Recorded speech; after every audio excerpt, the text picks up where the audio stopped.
कश्मीर का चुनाव कई मायनों में अहम है और पूरे देश नहीं बल्कि कई पड़ोसी और पूरी दुनिया की निगाहें इस चुनाव पर होंगी।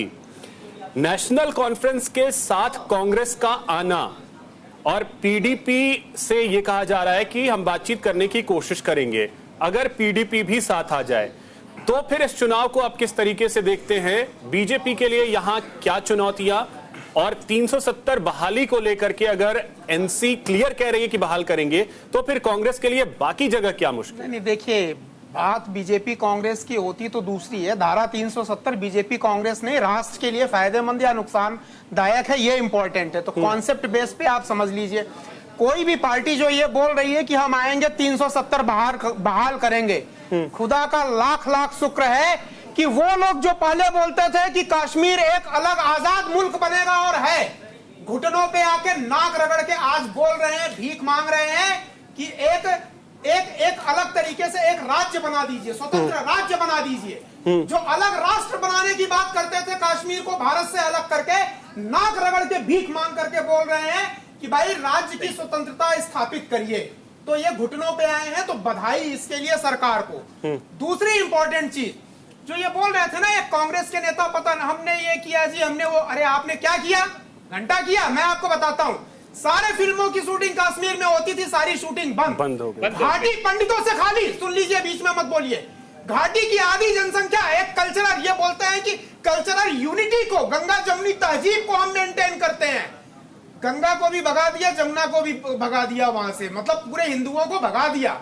मैं क्या क्या बताऊं, सारा टूरिज्म खत्म, सारा एजुकेशन, कौन सा स्कूल वहां पे खुला था? बच्चे स्कूल नहीं जाते थे, अराजकता फैली हुई थी, पत्थरबाजी होती थी, दुकानें नहीं खुलती थी, 6 महीने बंद रहता था घाटी जो है। कौन सा विकास आपने किया और क्या विकास कर देंगे? आपकी मानसिकता ये है।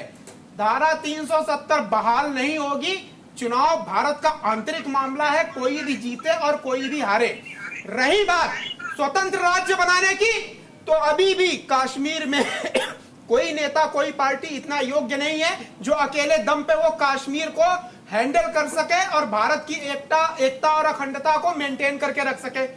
तो जब तक यह विश्वास नहीं हो जाता, वहां के नेताओं का हृदय परिवर्तन नहीं हो जाता कि वो कश्मीर में कुछ उपद्रव नहीं करेंगे, तब तक कोई भी परिवर्तन नहीं होगा। स्वतंत्र राज्य का दर्जा भी नहीं दिया जाएगा कि चुनाव जीत के इन्होंने फिर से वहां पे नंगाई शुरू कर दी। तो शांत रहिए, त्याग करना इन लोगों को आता नहीं है। ये नहीं बोले भाई अगर कर्फ्यू लग गया 6 महीने के लिए तो कौन सी बहुत बड़ी बात हो गई, आप मुझे बताइए ना।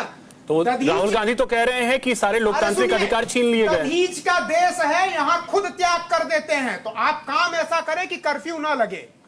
अगर आप त्याग कर देते हैं बुरी चीजों का, बुरी आदतों का, बुरे व्यवहार का कश्मीर में, पत्थरबाजों को बोलिए ना त्याग करिए और राष्ट्र भावना से ओतप्रोत होइए। काहे की कर्फ्यू की जरूरत, काहे की पुलिस और सेना की जरूरत? लेकिन अगर आप प्रेम की भाषा नहीं समझते हो तो अस्त्र और शस्त्र दोनों है, उंगली टेढ़ी करनी भी आती है। तो ये ख्वाब देखना भूल जाइए। और भारत का हिस्सा था। एक और लाइन, कांग्रेस को पीछे जाके गलतियां सुधारने का अगर इतना शौक है ना, थोड़ा और पीछे जाके पाकिस्तान और बांग्लादेश को मिलाने की बात करें, तब मैं मानूंगा कितना राष्ट्र प्रेम है। मिलाएंगे, वो इतिहास की वो गलती आप सुधारेंगे। 370 को सुधारने चले हैं, भारत के बंटवारा को सुधारेंगे। है हिम्मत आपकी बोलने की? ठीक है, सोहित।